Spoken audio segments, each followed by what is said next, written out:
এই ভারতবর্ষের উত্তর ভারতের দোবাসের বিখ্যাত মন্দিরের পূজারীর কথা একটু না বললে পাচ্ছি না। আপনাদের দরুদ শরীফের ভাব দেখে আমার একটু মগজে আসলো তথ্যটা। 1984 সালের কথা। কত সাল বললাম? 1984 সালের এপ্রিল মাসের 10 তারিখ। 1984 সালের এপ্রিল মাসের 10 তারিখ একটি ঘটনার কথা একটুখানি বলি, তাহলে দরুদের মহব্বত আশা রাখে একটু বাড়বে বলে মনে হয়। নবীর মহব্বতে দরুদ পড়লে লস হবে না, লাভ হবে। লোকটির নাম ছিল ডক্টর শিব শক্তি স্বরূপজি। কি নাম বললাম? লোকটির নাম ছিল ডক্টর শিব শক্তি স্বরূপজি, যিনি অক্সফোর্ড বিশ্ববিদ্যালয় থেকে ফার্স্ট ক্লাস ডিগ্রি অর্জন করেছিলেন। এছাড়া বেদের পুরো জ্ঞান রাখতেন, পুরাণের পুরো জ্ঞান রাখতেন, গীতার পুরো জ্ঞান রাখতেন, ভগবতের পুরো জ্ঞান রাখতেন, রামায়ণের পুরো জ্ঞান রাখতেন, মহাভারতের পুরো জ্ঞান রাখতেন। আমাদের কোরআন শরীফের শুরু থেকে শেষ পর্যন্ত পড়িয়ে মানে বলে দিতে পারতেন। তাহলে লোকটা মূর্খ তো নাকি? যে লোকটা মুসলমানদের ধর্মগ্রন্থ কোরআনের শুরু থেকে শেষ পর্যন্ত শুধু পড়তে পারতেন না, মানে বলে দিতে পারতেন। সর্বপ্রথম বাংলা ভাষায় কোরআনের বাংলা অনুবাদ করেছিলেন যিনি, আমার মুসলমানের ঘরের কোনো মানুষের মগজে চিন্তা আসেনি। এই চিন্তা এসেছিল একজন হিন্দু ভাইদের ঘরের ছেলে, রংপুর জেলায় তার বাড়ি। আমার ভাইরা, নাম তার গিরিশচন্দ্র সেন। কি নাম বললাম? গিরিশচন্দ্র সেন প্রথম কোরআন আরবি ভাষা বাংলায় অনুবাদ করে মানুষের মগজ সাফ করার চিন্তা ভাবনা নিয়েছিল। তারপরে হিন্দুর ঘরে আরো একটা ছেলে, তিনিও কোরআন শরীফের বাংলা অনুবাদ করে পৃথিবীর মানুষের মগজ সাফ করার চিন্তা ভাবনা ছিলেন। আচার্য বিনয়া ভাবে তার নাম। কি নাম বললাম? আচার্য বিনয়া ভাবে তার নাম। তিনি কোরআনের বাংলা অনুবাদ করেছেন। তারপরে মুসলমানেরা অনেক অনেক পরে কোরআন শরীফের বাংলা অনুবাদ করে মানুষের ঘরে পৌঁছে দিয়েছেন। হিন্দু ভাইরা আগে চেষ্টা চালিয়েছেন। যাই হোক, এই হিন্দুর ঘরের ছেলেটি, নাম তার ডক্টর শিব শক্তি স্বরূপজি। এই লোকটি উচ্চ শিক্ষিত হওয়ার কারণে উত্তর ভারতের দোবাসের বিখ্যাত মন্দির, যে মন্দিরটি 350 বিঘে জমি এরিয়া করে যত ফসল হয় 350 বিঘে জমির ফসল ওই ব্রাহ্মণের পকেটে জুটে যায়, যিনি বিভিন্ন ধর্মগ্রন্থের জ্ঞানী পণ্ডিত, বেদের পণ্ডিত, পুরাণের পণ্ডিত, গীতার পণ্ডিত, ভগবতের পণ্ডিত, রামায়ণের পণ্ডিত, মহাভারতের পণ্ডিত এবং কোরআন শরীফেরও পণ্ডিত, বাইবেলেরও পণ্ডিত। এই লোকটাকে উত্তর ভারতের দোবাসের বিখ্যাত মন্দিরের প্রথম প্রধান পূজারী বানানো হয়েছিল 1980-র দশকে। কত বললাম? 1980-র দশকে। টুক করে একটু তথ্যটা শুনে নেন তো। ভারতবর্ষের সেই যুগে 100 কোটির মতো হিন্দু, জৈন, শিখ, বৌদ্ধ চৈতন্যরা তাকে ভগবানের অবতার, কলির কলকি মহামানব হিসাবে মর্যাদা দিয়েছিল। খুব উচ্চ শিক্ষিত হওয়ার কারণে মন্দিরটা 120 বিঘা জমি এরিয়া করে বাউন্ডারি করে ঘেরা। কতটা বললাম? 120 বিঘা জমি এরিয়া করে বাউন্ডারি করে মন্দিরটা ঘেরা। এই মন্দিরটা আছে এই 120 বিঘা জমির মাঝখানে। এই মন্দিরের প্রধান পুরোহিত পূজারী হলেন অক্সফোর্ড বিশ্ববিদ্যালয় থেকে ফার্স্ট ক্লাস ডিগ্রি নিয়ে এসে 5-7টা ধর্মগ্রন্থের জ্ঞানী পণ্ডিত হওয়ার কারণে তাকে ভগবানের অবতারের মর্যাদা দেওয়া হয়েছিল 1980-র দশকে। এই যুগে যেমন একজন ভারতবর্ষের জমিনে ভগবানের অবতার, কলির কলকির মর্যাদা পেয়েছেন, নাম তার বাবা রামদেব। কি নাম বললাম? হিন্দু ভাইদের কাছে ভগবানের অবতার, সেই যুগের মহামানব। ওদের মহামানব কালে কালে আসে, কালে কালে মহামানবের আগমন হয়। আর আমাদের কোরআন বলছে মুহাম্মদ রাসূলুল্লাহকে খাতামান নবীন করে পাঠানো হয়েছে, কিয়ামত অবধি আর কোনো মহামানব পৃথিবীতে আসবে না। নেতৃত্ব যা চলবে মুহাম্মদ রাসূলুল্লাহ চলবে। জোরে বলুন একটু সুবহানাল্লাহ। তো লোকটা যখন মন্দিরে পূজা করতে যায়, দেখবেন সপ্তাহে 2 দিন 3 দিন বড় বড় মন্দিরে বিভিন্ন মানুষেরা মনস্কামনা পূর্ণের জন্য ফল ফুল মিষ্টি মিঠাই পূজা দিতে নিয়ে যায় না পূজা দিতে নিয়ে হাজার হাজার মানুষ যায়। বিখ্যাত মন্দির উত্তর ভারতের দোবাসের মন্দির, এই মন্দিরে যায় বস্তা বস্তা ফল, ওই রকম প্যাকেট প্যাকেট মিষ্টি সব মানুষ পূজা দিতে নিয়ে যায়। পূজা হয়ে গেলে আবার বাড়ি আনে না, ব্রাহ্মণেরে দেয়। কিছু মানুষ দিয়ে আসে, আবার কিছু মানুষ পূজা হয়ে যাওয়ার পরে নিয়ে আসে। দুই রকম নিয়ম চলে। আমার ভাই যে বলছে নিয়ে আসেন ওটাও ঠিক, আবার কিছু মানুষ দিয়ে আসে। ব্রাহ্মণেরা সেগুলো খেতে যদি না পারে সেগুলো আবার দোকানে সাপ্লাই করে, কারণ এত তো বাড়ির মানুষ খেতে পারবে না। ফল ফুল কিছু দোকানে আবার সাপ্লাই করে, আর কিছু মানুষকে দানও করেন। এইভাবে 4 বছর চলল। 1980 দশকের পরে যখন 1984 সাল আসলো, উনি বিভিন্ন ধর্মগ্রন্থ পড়ে পড়ে একমত হলেন পৃথিবীতে মহামানব আমি না, এই পৃথিবীতে মহামানব রামকৃষ্ণ পরমহংসদেব না, এই পৃথিবীতে মহামানব বুদ্ধদেব না, এই পৃথিবীতে মহামানব চৈতন্যদেব না, এই পৃথিবীতে মহামানব গুরু নানক না, এই পৃথিবীতে মহামানব মহাবীর না, এই পৃথিবীতে মহামানব আচার্য কেশবচন্দ্র না, এই পৃথিবীতে মহামানব যিশু না, এই পৃথিবীতে মহামানব মোজেস না, এই পৃথিবীতে মহামানব তিনি কোরআনের 22 পারায় নাম লেখা আছে, যার নাম হলো তার মুহাম্মাদুর রাসূলুল্লাহ সাল্লাল্লাহু আলাইহি সাল্লামের। জোরে বলুন একটু সুবহান। কিছু শিক্ষিত মানুষ শিক্ষা অর্জন করে ভুল পথে চলে, আবার কিছু শিক্ষিত মানুষ শিক্ষা অর্জন করে আসল সঠিকটা নির্বাচন করে। ঠিক বললাম না ভুল বললাম? নির্বাচন করে। আমার ভাইরা, উনি একদিন মন্দির থেকে পূজা অর্চনা সেরে বাড়ি এসেছেন। পরের দিন আবার নির্দিষ্ট টাইমে পূজা করতে যেতে হবে। স্ত্রী বলছে সময় এসেছে, লোকজন সব লাইন দিয়ে বালতি রেডি করে রেখেছে, আপনি যেতে দেরি করছেন কেন? আপনার যেতে দেরি হলে মানুষ অস্বস্তি বোধ করবে। উনি বলছেন আমার মন্দিরে পূজা করতে যেতে আর ভালো লাগছে না। স্ত্রী বলছেন হাজার হাজার টাকা দৈনন্দিন আয়, বস্তা বস্তা ফল, প্যাকেট প্যাকেট মিষ্টি বাড়িতে আসে, সব খেতে পারি না, আবার দোকানেও সাপ্লাই করি, কত মানুষকে দান করি, আর পূজা করতে না গেলে তো বাড়ি কিচ্ছু আসবে না। উনি বলছেন আমার আর ভালো লাগে না। বলে কারণ?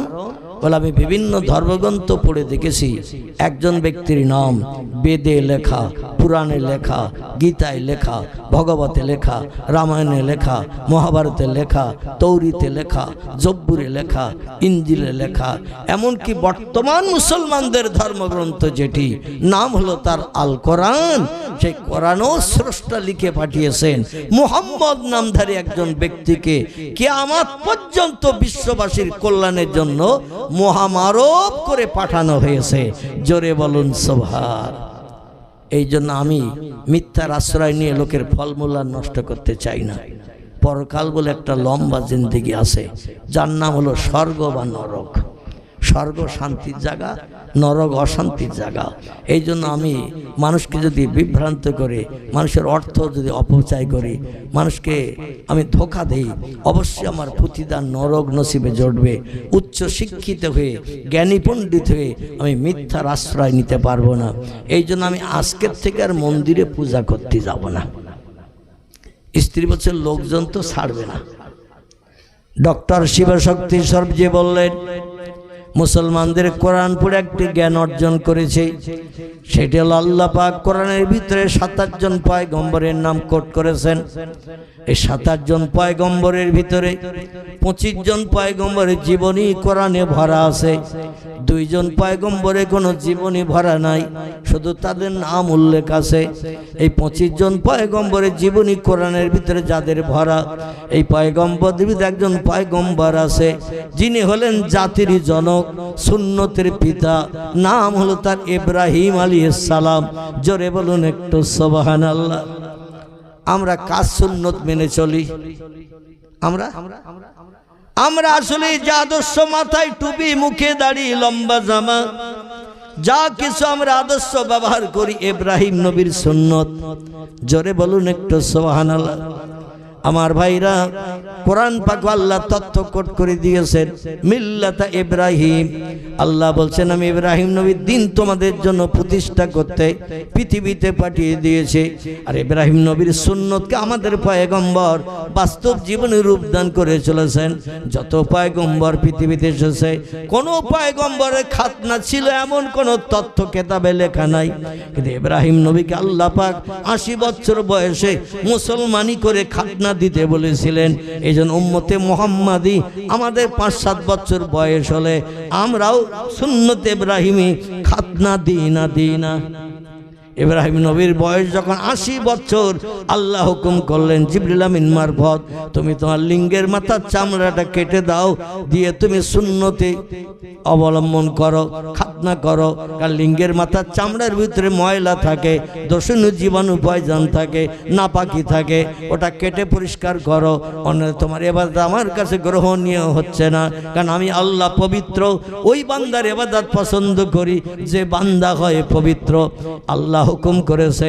ইব্রাহিম নবীর বয়স 80 বছর, এন হুকুমের মান্যতা দেবে না কি দেবে না পয়গম্বরেরা এই পৃথিবীতে আল্লাহর হুকুমের মান্যতা দিতে জীবন উৎসর্গ করেছে। আর একটি দলের মানুষ এই পৃথিবীতে আল্লাহর হুকুমের মান্যতা দিতে যে জীবন উৎসর্গ করে দিয়েছেন। একটা দলের নাম হলো নবী আম্বিয়ার দল, একটা দলের নাম হলো অলি আউলিয়ার দল।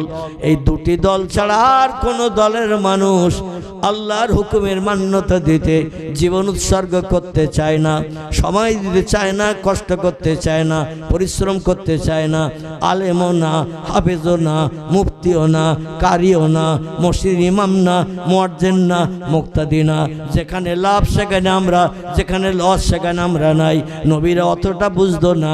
ওর আল্লাহ বলেছে করতেই হবে। জোরে বলুন একটু সুবহানাল্লাহ। আর একটা দলের মানুষ তারা আল্লাহর হুকুমকে বাস্তবে রূপদান করে আল্লাহর আপন বান্দা বলেছেন। এরা হলো ওলি আউলিয়ার দল। একটু চিল্লাই বলুন সুবহানাল্লাহ।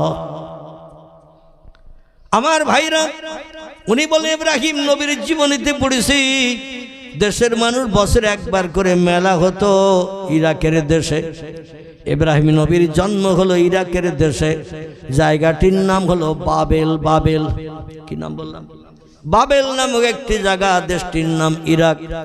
এখানে তিনি আজরের ঘরে জন্মগ্রহণ করেছিলেন। লম্বা ঘটনা, আমি ওদিকে যেতে চাচ্ছি না। যেটা বলতে চাচ্ছি, আল্লাহ পাক তাকে বললেন ইব্রাহিম তুমি খাতনা দাও, মুসলমানি করো। ইব্রাহিম বলল আল্লাহ কিভাবে কি করি? বলে তুমি যে কোনো একটা ধারালো অস্ত্র নিয়ে যে তোমার গুপ্তাঙ্গ আলগা করে জনসমাজে বার করে খাতনা দিতে অসুবিধা হবে, লজ্জায় পড়ে যাবে, কারণ তুমি বয়স বৃদ্ধ হয়ে পড়েছো। এজন্য ঝোপঝাড় জঙ্গলে আড়ালে চলে যাও, সেখানে গিয়ে তুমি খাতনা করে ফিরে এসো, আমি আল্লাহ ওটা পছন্দ করি। ইব্রাহিম নবী একটা কুড়ুল নিলেন বাড়ি থেকে, কুড়ুল। ফাঁকা জাল ফাঁসা ফি উনুকিহি। জোরে বলুন একটু সুবহানাল্লাহ। আচ্ছা, এখন আমাদের হাজামেরা যারা মুসলমান দিতে আসে ওরা কুড়ুল আনে তো নাকি? ইব্রাহিম নবী বাড়ি থেকে একটা কুড়াল নিলেন, কাটা যন্ত্র। কুড়াল কাঁধে করে নিলেন। ফাঁকাজাল ফাঁসাফি উনুকিহি। উনি কাঁধে করে একটা কুড়ুল নিলেন, নিয়ে ঝোপঝাড় জঙ্গলে পাহাড়ি এলাকায় চলে গেলেন। একটা পাথরও নিয়ে নিচে রাখলেন। পাথর উপরে লিঙ্গের মাথাটা চামড়াটা ধরে টেনে ধরলেন, আর কুড়ুলটা ডান হাতে ধরে একটা কোপ দিয়ে মাথার চামড়া কেটে দিয়ে খাতনা করেছিলেন। ইব্রাহিমের সুন্নত আমাদের নবী মান্যতা দিয়েছেন, এজন্য আমরাও খাতনা দিয়ে ইব্রাহিমের সুন্নত আদায় করি। জোরে বলুন একটু সুবহানাল্লাহ। এই ডক্টর শিবশক্তি স্বরূপজি বলছেন পয়গম্বর ইব্রাহিম নবীকে তার দেশের মানুষ বলছে চলো মেলায় যাব। মেলায় ইব্রাহিম নবী বললেন মেলায় মদ খাওয়া হয়, সুদের ব্যবসা হয়, জুয়া খেলা হয়, তাস খেলা হয়, নারী পুরুষ অবৈধভাবে মেলামেশা করে, সেখানে চুরি ডাকাতি হয়, গালিগালাজ হয়, মারামারি হয়, মেলায় হাজারো ধরনের কাজ হয়। আর আমি আল্লাহর পয়গম্বর হয়ে মেলায় যাব, ওটা আমি পছন্দ করি না। উনি একটু মাথায় যুক্তি খেলে বললেন, শোনো, আনা সাকিবুন, আমি একটু অসুস্থ, আমার জ্বর হয়েছে, জ্বর, আর জ্বর হলে গায়ে শক্তি ক্ষমতা থাকে না, তাই আমি শুয়ে আছি, আমি বোখারে পড়েছি, জ্বরে পড়েছি, উঠতে পারছি না, আমি যেতে পারছি না, তোমরা যাও। বলে আমরা সবাই যাচ্ছি বিবি বাচ্চা মেলা আনন্দ করতে, আর তুমি কেন যাবে না? বলে আমার শরীর খারাপ। ওরা বলছে শরীর যখন খারাপ তাহলে তুমি বাড়ি থাকো, আর আমরা বিবি বাচ্চা সবাই যাচ্ছে, আমাদের ঘর বাড়িগুলো পাহারাও দেবে কে? তুমি বাড়ি থাকলে অন্তত একটু সেফটি হবে, দরওয়ান হিসাবে আমাদের বাড়ি ঘরগুলো দেখবে, আর কোনো চোর আসলে তোমার দেখলে আর অন্তত বাড়ির মালঠাল বার করে নিয়ে যেতে পারবে না। ইব্রাহিম নবী বললেন, আল্লাহ তোমার শুকরিয়া শেষ করতে পারি না, জোরে বলুন একটু সুবহানাল্লাহ। আল্লাহ ওদের মগজে তুমি জ্ঞান দিয়েছো, আর আমি বাড়ি আসি জরুরি রোগী বলে, আসলে তোমার জ্বর না, আমি ওই মেলায় যাব না, কারণ আমার আলাদা একটা উদ্দেশ্য আছে, সেটা হলো এই, আজকে গ্রাম উজাড় করে সব মেলায় চলে যাচ্ছে, যখন ওদের ওই মন্দিরে যে মাটির তৈরি পাথরের তৈরি প্রতিমাগুলো আছে, ওরা সময় সময়ে যে সেখানে সেজদা করে উপাসনা করে, জীবনে দুঃখ দুর্দশা জানায়। আমি পৃথিবীতে পয়গম্বর হয়েছি আল্লাহর কথা বলার জন্যে, আর ওরা ইবলিস শয়তানের নেতৃত্ব মেনে মাটির প্রতিমার কাছে মাথা নত করে, তাদের স্রষ্টা বলে মান্যতা দেয়। ওই প্রতিমা একটাও মন্দিরে রাখবো না, সব ভেঙে চুরমার করে দেব, এসে যেন প্রতিমার কাছে আর সেজদা করতে না পারে। জোরে বলুন একটু সুবহানাল্লাহ। এটা ৫৫০০ বছর আগের ঘটনা। কত বললাম? ৫৫০০ বছর আগের ঘটনা বলছি। পয়গম্বর ইব্রাহিম নবী যখন দেখলেন পাড়া প্রতিবেশী বাচ্চা কাচ্চা বিবি বাচ্চা নিয়ে সবাই বাজারে চলে গেছে, মেলায় চলে গেছে, উনি আস্তে আস্তে ঠেলে উঠেছেন। আসলে জরুরি রোগীর ভাব করেছিলেন, লোকজন যেই চলে গেছে জ্বর না সেরে গেছে। আস্তে আস্তে উঠে এবার মন্দিরের দিকে যাচ্ছেন, যেখানে ২০, ৫০, ১০০ কিংবা তারও বেশি কম মাটির তৈরি পাথরের তৈরি প্রতিমা রাখা আছে। লাত, উজ্জা, হবল, দেবল, মন্নাত, এই রকম ধরনের প্রতিমা সে যুগের মানুষেরা পূজা করত। এখন যেমন কালী আছে, দুর্গা আছে, সরস্বতী আছে, লক্ষ্মী আছে, গণেশ আছে, বিশ্বকর্মা আছে না নাই? তখনকার প্রতিমার নাম ছিল লাত, উজ্জা, হবল, মন্নাত, দেবল, এই রকম নামের প্রতিমা। ইব্রাহিম নবী প্রতিমা ঘরে যাওয়ার আগে দেশে তো লোকজন কেউ নাই, একেবারে ফাঁকা, সব গেছে দূরে, ২-৪ কিলোমিটার দূরে মেলায়। উনি বলছেন যাব তো বটে, তবে একটু পরীক্ষা করার তো দরকার। একটা প্লেটে করে কিছু ফল ফুল নিলেন ইব্রাহিম নবী, খুব সংক্ষেপ করে বলছি। একটা প্লেটে করে কিছু ফল ফুল নিলেন, আর একটা কুড়াল কাঁধে করে নিয়ে নিলেন। কুড়ালটা তিনি ডান কাঁধে নিয়ে নিলেন আষাঢ় ধরে, আর প্লেটে করে একটা খাঞ্চা, যেমন বর আসলে একটু বড় খাঞ্চায় দেয়া হয়, এরকম বড় একটা খাঞ্চায় ফল ফুল কিছু নিলেন, নিয়ে মন্দিরের ভিতরে ঢুকে গিয়ে বলেন, এই খোদারা, তোমাদের কেউ মনে রাখলো না, সব চলে গেছে মেলায়, আর না খেয়ে অনাহারা হয়ে তোমরা কষ্ট পাবে, আমি ওটা পছন্দ করি না। তা আমি অসুস্থ জরুরি হলো তোমাদের মান সম্মানের দিকে লক্ষ্য করে ক্ষুধা যন্ত্রণা নিবৃত্তির জন্য আমি কিছু ফল খাবার নিয়ে এসেছি, যা জোটাতে পেরেছি। তোমরা আমার এই খাঞ্চার ফল খেয়ে অন্তত ক্ষুধা পিপাসা নিবৃত্তি করো। প্রতিমারা কথা বলবে, কথা বলবে? ওদের যেমন রাখা হয় তেমন থাকে। একটা মাছিও যদি এসে গায়ে বসে তাড়াতে পারে।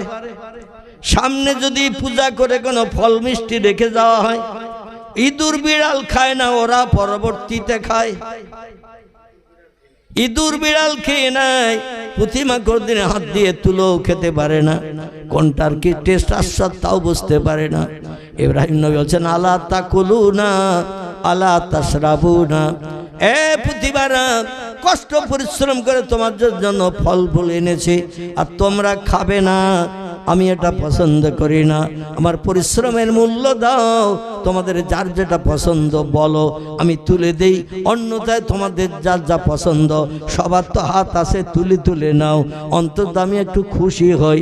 অমান না তাকাত, কোনো প্রতিমা কোনো কথা বলল না, চুপ করে রইল। ইব্রাহিম নবী বলছেন, আলা তাকুলুনা আলা তাশরাবুনা, তোমরা কি খাবে না, তোমরা কি পান করবে না? অমানাতাকাত, কোনো কিছুই তারা বলে না। ফাগদেবা ইব্রাহিম, ইব্রাহিম নবী বললেন, যদি না খাও তাহলে আমাকে কিন্তু আর এই রকম চেহারাওয়ালা দেখবে না। তোমাদের উপকারের জন্য, ক্ষুধা পিপাসা নিবৃত্তির জন্য কষ্ট করে ফল ফুল আনলাম। দেশের মানুষ সব তোমাদের মায়া মহব্বত ছেড়ে চলে গেছে মেলায়, সেখানে যে খাচ্ছে দাচ্ছে, আনন্দ ফুর্তি করছে, আর তোমাদের কথা কেউ মনে করলো না। আমি এই দেশের মানুষ, আমি তোমাদের মহব্বত করি, ভালোবাসি, বলি না। এই জন্য খাবার এনেছি, যার যা পছন্দ খাও, আর যদি না খাও তাহলে আমার এই কাঁধে কি আছে একটু দেখে নাও। কাঁধে কি আছে? আলহামদুলিল্লাহ। বলছে, মা তারা হাসনাম, এ মাটির তৈরি প্রতিমারা, একটু দেখো আমার কাঁধে কি এনেছি। যদি না খাও তাহলে এই জিনিসটা দিয়ে কিন্তু তোমাদের ব্যবস্থা করব। অমানাতাকাত, তবুও তারা কোনো কিছু বলল না। ইব্রাহিম বললেন, ধৈর্যের সীমা আছে, ধৈর্যের সীমা ছাড়িয়ে ফেলছো তোমরা। আমি কিন্তু আর স্থির থাকতে পারছি না। এবার যদি না চাও, না খাও, তাহলে উপযুক্ত শিক্ষা আমি দিতে প্রস্তুত আছি। তা ওরা কোনো কথা যখন বলল না, ফাগদেবা ইব্রাহিম, হজরতে পয়গম্বর ইব্রাহিম আলাইহিস সালাম রাগান্বিত হয়ে ফাকাজাল ফাসা, কুরুলটা দুই হাতে করে ধরে নিলেন, কাঁধের থেকে নামিয়ে নিয়ে এবার এক একটার উপরে গুলুম গুলুম করে কুরুল দিয়ে গর্দানে, ঘাড়ে, হাতে, কাঁধে, যার যেখানে মনে ইচ্ছা হচ্ছে মাথায় শুধু কোপ মারতে শুরু করেছেন। আচ্ছা, এরা আস্ত থাকবে তো? কুরুল দিয়ে যদি মারা হয়, দুই হাত দিয়ে ধরিয়ে, আমরা যখন মাঝে মাঝে কাঠ সেলাই করি, এক হাতে কাজ হয় না, দুই হাতে ধরে সেলাই করলে শক্তি বেশি পাওয়া যায় না। দুই হাতে ধরে মারতেছে। কারোর মাথা চলে যাচ্ছে, কারো গর্দান থেকে মাথা আলাদা, ধড় আলাদা, কারো হাত, কারো কাঁধ, কারো ঠ্যাং, যার যেখানে ফিরেছে সব ভেঙে চুরিয়ে কারবালার ময়দান করে দিয়েছে প্রতিমা ঘরের ভিতরে, মিশরের বাবেলে। ওরা মেলা থেকে সব আনন্দ ফুর্তি করে মদ টদ খেয়ে, জুয়া তাস টাস খেলে, বেবিচারিটারি কই আনন্দ ফুর্তি করে বাড়ি এসেছে। বলে, আজকের দিনটা খুব ভালো দিন গেল, আনন্দ উপভোগের মাধ্যম দিয়ে আজকের দিনটা আমাদের চলে গেল। চলো এই জন্য একটু পুরোপুরি আমরা একটু শুকরিয়া করি আসি, পুরোপুরি একটু সেজদা করি আসি, পুরোপুরি একটু উপাসনা করি আসি। আজকের দিনটা খুব ভালো কাটিয়েছে আমাদের পুরোপুরা। মন্দিরে যেয়ে দেখে সব কারবালা হয়ে রয়েছে। কারো ঠ্যাং নাই, কারো হাত নাই, কারো গর্দান নাই, কারো কাঁধ নাই। এইরকম এক একজন এক এক সব চিত হইয়ে বুট হইয়ে সব পড়ে রয়েছে। ওরা বলছেন, ফাহি নাজেন। ঠিক ওই সময় লোকজন বলল, মা ফাল তাহাজা বে আলিহাতিনা, আমাদের পূর্বর সঙ্গে এই দুর্ব্যবহার কে করলো? মা ফাল তাহাজা বে আলিহাতিনা, আমাদের এই প্রভু স্রষ্টা, এদের সঙ্গে এই দুর্ব্যবহার করলো কে? কে যে করিয়েছে লোক খুঁজে পাচ্ছে না। হঠাৎ করে একজন বলল, আমি কি একটা তথ্য দেব? এই লোকটা হলো ইবলিস শয়তান। কি নাম বললাম? ইবলিস শয়তান। ওর মগজে জ্ঞান আছে না নাই? শয়তানের মগজে মানুষের থেকে অনেক জ্ঞান বেশি। শয়তানকে আল্লাহ পাক এমন জ্ঞানে জ্ঞানান্বিত করেছিলেন, ফেরেশতাদের পর্যন্ত যে জ্ঞানের কোনো হদিস ছিল না। এই শয়তান জান্নাতের ভিতরে সোনা চেয়ারে বসে আর ফেরেশতাদের এইরকম নিচে বসিয়ে ওয়াজ করত ইবলিস শয়তান। মুআল্লিমুল মালায়েকা, ফেরেশতাদের শিক্ষক, টিচার বানানো হয়েছিল আদম নবী তৈরির আগে। জান্নাতের ভিতরে বসে বসে এমন জ্ঞানের কথা বলতেন, ফেরেশতারা হা করে শুনত। কারণ আল্লাহ সরাসরি এই জেনেদের বাচ্চা ইবলিসকে এই জ্ঞানের কথাগুলো শিখিয়েছিল। তাম পৃথিবীতে ও ৭০,০০০ বছর বেঁচে থেকে ইবাদত করেছে। এমনকি বর্ণনাকারীরা বলছেন, পৃথিবীর এমন কোনো জায়গা নাই যেখানে জেনেদের বাচ্চা ইবলিস সেজদা করে নাই। ৭০,০০০ বছরের ইবাদত আল্লাহ টোটাল কবুল করেছে। খসু খজু একাগ্রতার নিয়ত করে আল্লাহর উপরে তাক্কাল ভরসা রেখে আল্লাহকে স্রষ্টা জেনে এমন ইবাদত করেছে ৭০,০০০ বছরের ইবাদত আল্লাহ টোটাল তার কবুল করেছিলেন। জোরে বলুন সুবহানাল্লাহ। আচ্ছা, আমাদের একদিনের জুমার নামাজ আল্লাহ কবুল করেছে এরকম সার্টিফিকেট দিতে পারবো কেউ? একটু কথা বলে। একদিনের জুমার নামাজ আল্লাহ কবুল করেছে এর সার্টিফিকেট আমরা দিতে পারবো বলে মনে হয় না। কারণ ইমাম যখন সূরা কেরাত পড়ে রুকুতে সেজদায় যায়, মনটার ইমামের সঙ্গে থাকে না, তখন জুতোই থাকে মন। জুতো দুটো আছে তো, ফিরে যেয়ে পাবো তো, বাড়ি যেয়ে গরম গরম খেয়ে আবার মাঠে ধান কাটতে যেতে হবে। গতকালকে আবার রাতের বেলা ধান চুরি করে নিয়ে গেল কেউ, আজকে তো এখনো সকাল থেকে যায়নি। কত চিন্তা নামাজে দাঁড়ালে আমাদের মগজে আসে না। অন্য সময় দেখবেন দুনিয়ার কোনো চিন্তা আসে না, যেই নামাজে দাঁড়াবেন হাজার চিন্তা মগজের ভিতরে শয়তান ঢুকিয়ে দেয়। কারণ আল্লাহ থেকে আমাকে আপনাকে বিরত করে রাখে, যাতে ইবাদত আল্লাহ কবুল না করে। আর ইবাদত যদি কবুল না করে, ওই ইবাদতের প্রতিদান হাসরে পাবে না, আল্লাহ জান্নাতে যেতে পারবে না। ওরা আর আমি একসঙ্গে জাহান্নামে পড়ব। জোরে বলুন একটু নাউজুবিল্লাহ। এই জেনেদের বাচ্চা এ ওয়াজ করত জান্নাতের ভিতরে সোনার চেয়ারে বসে, আর ফেরেশতারা এরকম সামনে বসে বসে শুনতো। সেই লোকটার জ্ঞান আল্লাহ ফেরেশতাদের থেকেও বেশি করে দিয়েছিলেন। এই জন্য তবলিগ জামাতের একজন ইমাম আশরাফ আলী থানভী রহমাতুল্লাহ আলাইহি বা আরও এরকম কিছু কিছু লোক আছে, রশিদ আহমদ গাঙ্গুই, তারা বারাহিনে কাতেয়া বলে একটি বই লিখেছেন, তাকবিয়াতুল ইমাম বলে একটি বই লিখেছেন। এই বইটি লিখেছেন মুহাম্মদ রাসূলুল্লাহ থেকে শয়তানের জ্ঞান বেশি। বিশ্বাস করবেন, মেনে নেবেন? শয়তানের জ্ঞান নাকি নবীর থেকে বেশি। নবী বলছেন ইন্নামা বুইসতু মুআল্লিমান, আল্লাহ পাক আমাকে তামাম বিশ্ববাসীর শিক্ষক করে, টিচার প্রফেসর করে পৃথিবীতে পাঠিয়েছে। আমার মতো জ্ঞান অতীতে কারো ছিল না, বর্তমানে নাই, ভবিষ্যতও হবে না। তবলিগ জামাতের সেরা মানুষ যিনি, আশরাফ আলী থানভী তার নাম, রশিদ আহমদ গাঙ্গুই তার নাম। আমার ভাইরে এনারা বই লিখেছেন, বইয়ের পৃষ্ঠা লিখেছেন মুহাম্মদের থেকে ইবলিস শয়তানের জ্ঞান বেশি। আল্লাহ ভুল করতে পারে, আল্লাহ ভুল করে তো নাকি করে? নাউজুবিল্লাহি মিন জালিক। যাই হোক, আমি ওদিকে এখন আর যাব না, বিষয়টা ওটা না।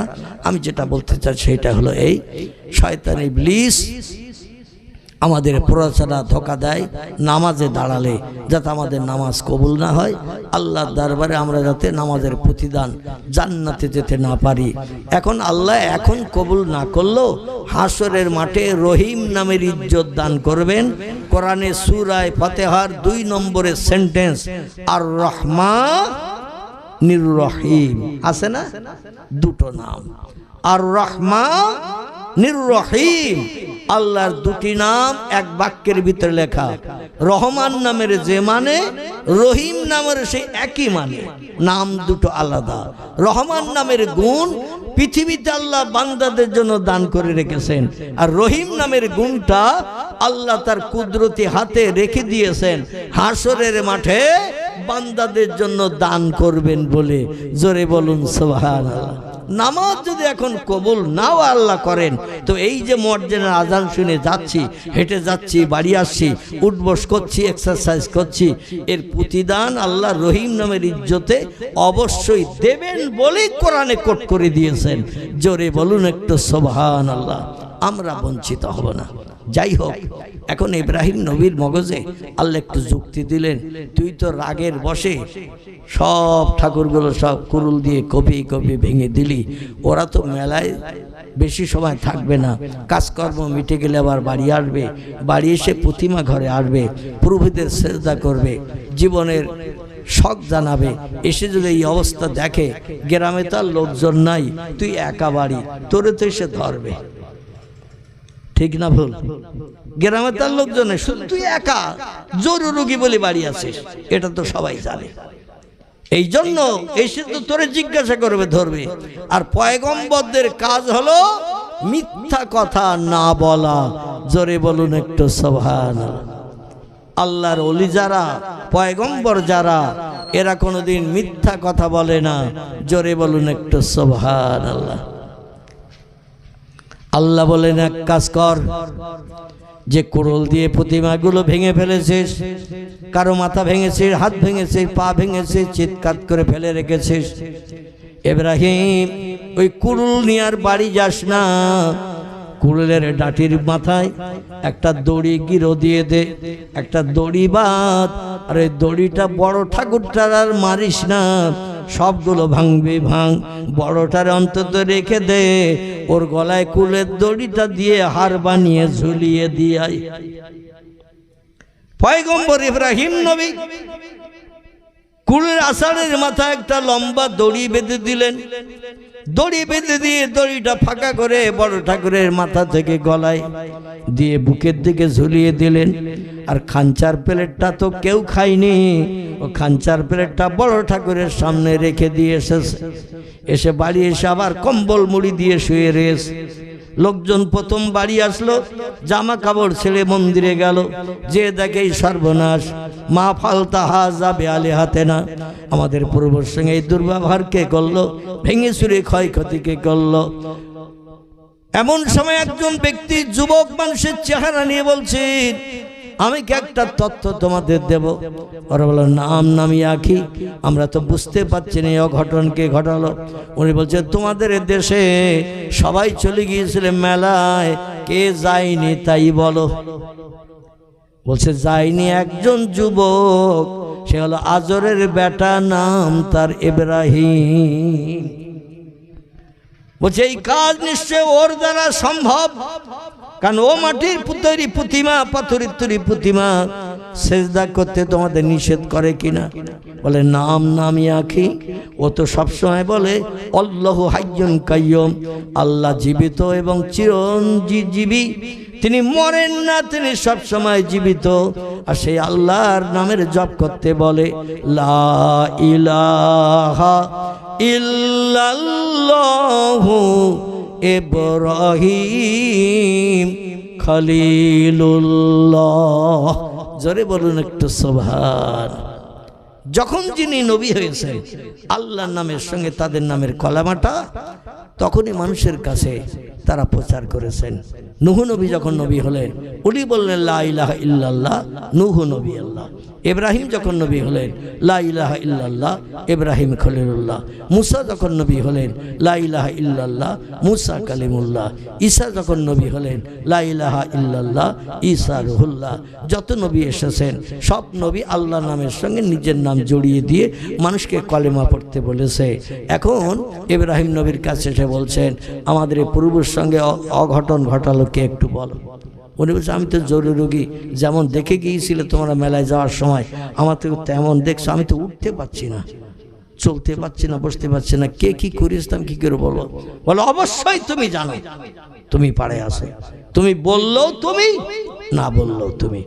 ইব্রাহিম নবী দেখছেন ওরা তো একেবারে আমার কাঁধে দোষ চাপিয়ে দিচ্ছে, কারণ আর কেউ বাড়ি নেই, করতে আমি করেছি। এই যখন ওরা বলতে চাচ্ছে, তাহলে বলছেন, ইজহাব এলাল বাইত, চলো সেই ঘরে যেখানে তোমাদের প্রতিমারা আছে। আমার একটু না দেখালে আমি তথ্যটা দিতে পারছি না। সবাই যখন আমি না করেও দোষী সাব্যস্ত হচ্ছি, কে কে করেছে তোমরা বলছো তুমি ছাড়া আর কেউ না, তাহলে চলো একটু দেখে আসি। ইব্রাহিম নবী ওই বাবেলের লোকজন সাথে করে নিয়ে প্রতিমা ঘরের দরজার সামনে এসে দাঁড়িয়েছেন। দাঁড়িয়ে একবার তাকিয়ে দেখলেন, দেখে বলছেন, এ আমার ভাইরা, পাড়া প্রতিবাসীরা, এ বাবেলবাসীরা, তোমার এত সুন্দর দৃশ্য দেখা সত্ত্বেও আমার কাছে জানতে গেছো? বলছে, তার মানে? বলছে, দেখতে পাচ্ছ না একটা খাঞ্চায় খাবার, আর পূর্ব রয়েছে 20-30টা, আরে একটা প্লেটের খাবার আর 20-30 জন। এ বলছে আমি এটা নেব, ও বলছে আমি এটা নেব। আর বড় যে তত্ত্ব ক্ষমতা বেশি, শক্তি বেশি, ও নিজের সামনে খাঞ্চা আটকে রেখে, আর ওর গলায় কি ঝোলানো আছে দেখছো তো, ওইটা দিয়ে আর কাউরে দেবে না বলে গুড়ুম গড়াম অ্যাকশন চালিয়ে কাচ্চিত করে সব ফেলে রেখে দিয়েছে। ওরা বলছে, তত্ত্বটা তো খারাপ না, কারণ প্লেট যদি 5টা 7টা 10টা থাকতো তার 2-4 জন করে ভাগে টেগে খেতে পারত। একটা প্লেটে খাবার, আরে 20-30 জন খোদা, এদের তো ভাগ করতে যেই ঝামেলা হবে।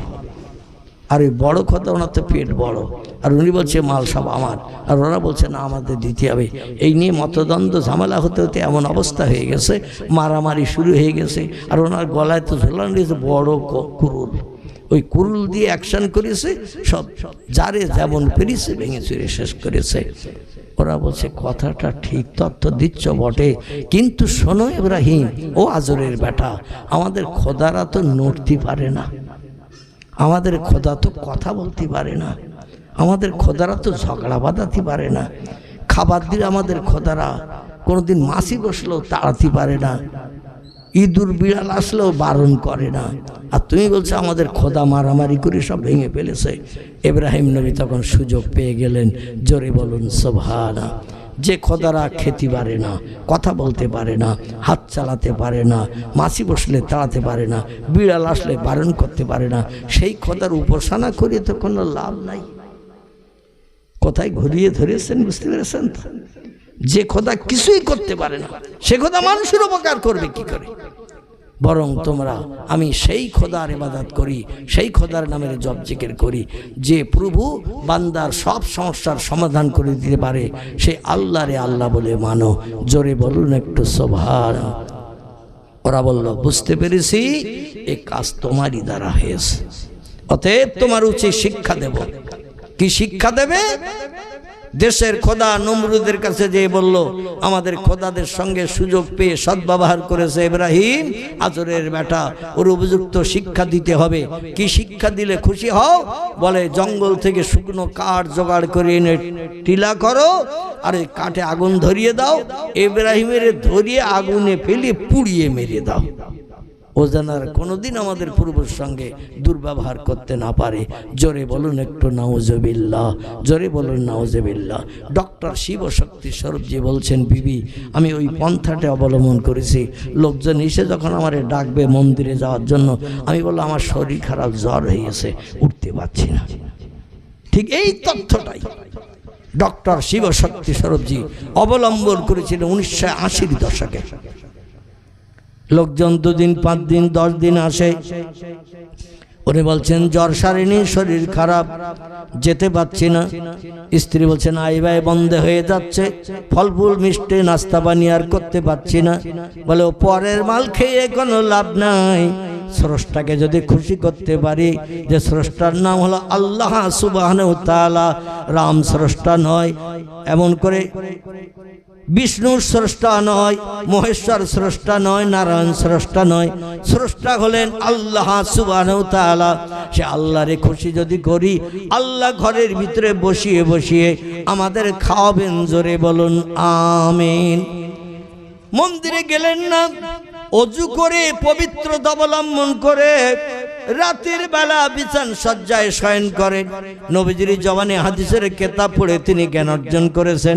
আল্লাহ নবী বলেছেন রাতের বেলা কিছু খাওয়া দাওয়ার পরে বিছান সজ্জায় যখন শয়ন করতে যাবে, একটু অজু করে পবিত্রতা অবলম্বন করে নেবে, ডান কাঁধে কাঁধ হয়ে বিছান সজ্জায় শুয়ে পড়ে ঘুমাতে যাবে।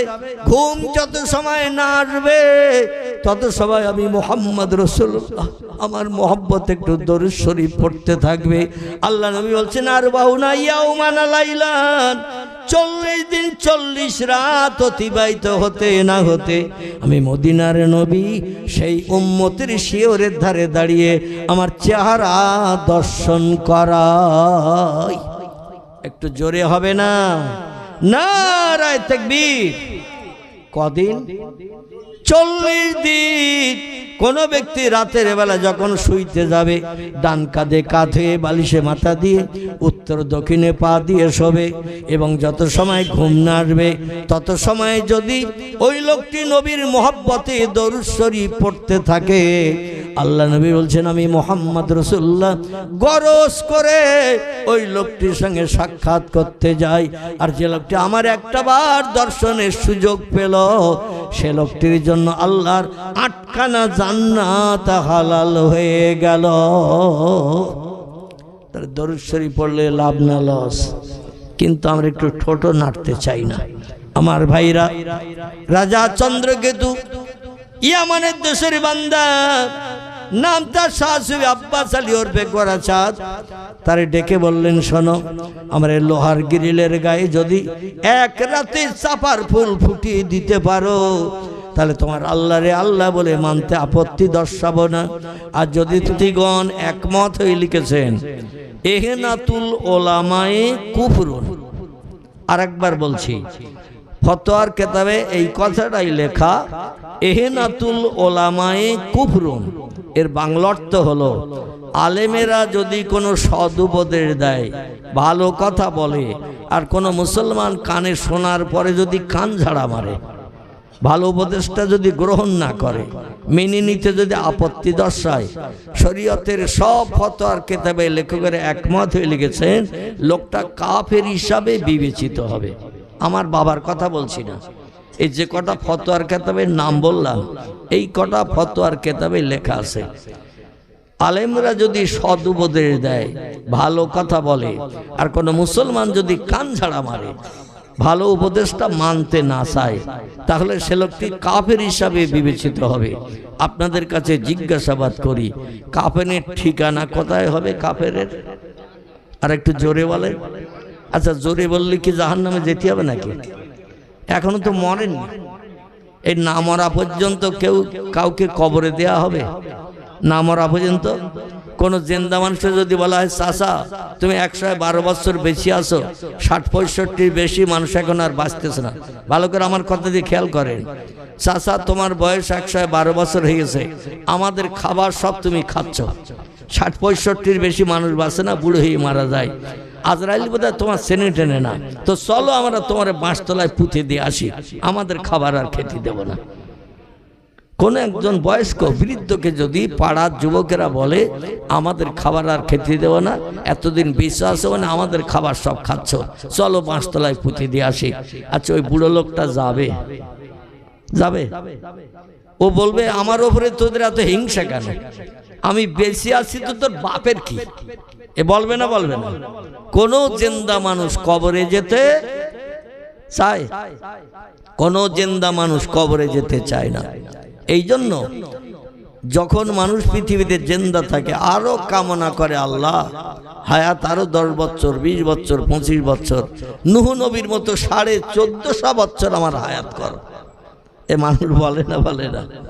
একজন পয়গম্বর নাম ছিল তার নূহ আলাইহিস সালাম, আল্লাহ পাক তাকে 1450 বছর এই পৃথিবীতে বসবাস করার সুযোগ দিয়েছিলেন। জোরে বলুন একটু সুবহানাল্লাহ। আচ্ছা, ওইরাম বয়স হায়াত যদি আমরা পেয়ে যেতাম আল্লাহর কাছ থেকে, পায়ার জুতো টুতো দিতাম বলে মনে হয়?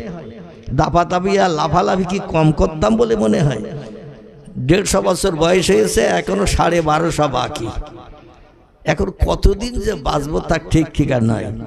ও ধরারে সরাগান করতো কিনা, দুর্জয়কে পরাজয় করত, যে কোনো ইচ্ছা হলে সেটা বাস্তবে রূপদান করত। আর মরিয়ে না যাওয়া পর্যন্ত, কবরে না দেয়া পর্যন্ত কোন ব্যক্তি জাহান্নামের অ্যাকশন পাবে? জাহান্নামের অ্যাকশন পাবে না কবরে না যাওয়া পর্যন্ত। অতএব আমরা জিন্দা আছি, এখনো মরিনি, মরলে আপনজন খবর পাবে, তারা আসবে, ওরে গোসল করানো হবে, নতুন কাপড় পরানো হবে, খাটিয়ায় তোলা হবে, মসজিদের ইমাম ডেকে জানাজা পড়ানো হবে, তারপরে কাঁধে করে নিয়ে মাসতলায় যেয়ে না পোতা পর্যন্ত জাহান্নামের কোনো অ্যাকশন নাই। ঠিক বললাম না ভুল বললাম? অতএব এখন তো বেশি আছি, মরণ হয়নি, আজরাইল এখন আসেনি, তাহলে জাহান্নামের ভয় কেন এত ভাই? একটু জোরে বলেন, যে লোকটি কাফের হবে তার ঠিকানা কোথায় হবে? জাহান্নাম। আল্লাহ বলছেন, ইন্নাল্লাযীনা কাফারু ওয়া কাযযাবু বিআয়াতিনা উলাইকা আসহাবুন নারি হুম ফিহা খালিদুন। আল্লাহ কোরআনে সূরা বাকারায় তথ্য কোট করলেন, নিশ্চয়ই যারা আমাকে স্রষ্টা বলে মান্যতা দিল না, প্রভু বলে বিশ্বাস করল না, ও কাযযাবু বিআয়াতিনা, আমার কোরআনের কথাগুলোকে মিথ্যা ধারণা করলো, শখসভা সন্দেহ পোষণ করলো। বাদ দাও তো বাজে ধর্মগ্রন্থ, 1500 বছর আগে ধর্মগ্রন্থ কোরআন বর্তমান মডার্ন যুগে মানুষ মানবে না, মানার প্রয়োজন নাই, মেনে দরকার নাই। নাউজুবিল্লাহ। এমন ধারণা যদি কেউ করে, আল্লাহ বলছেন উলাইকা আসহাবুল জাহান্নাম, ওই লোকটি হবে জাহান্নামের ইন্ধন, জাহান্নামের খোরাক হিসাবে বিবেচিত হবে। অহুম ফিহা খালিদুন, আর যুগ যুগ যুগ যুগ ধরে জাহান্নামের আগুনে তারে দগ্ধ করা হবে। সুবহানাল্লাহ। সব জায়গায় বলা যাবে না। জাহান্নামের কথা বললে সেখানে বলতে হবে নাউজুবিল্লাহ। কি বলতে হবে? নাউজুবিল্লাহ।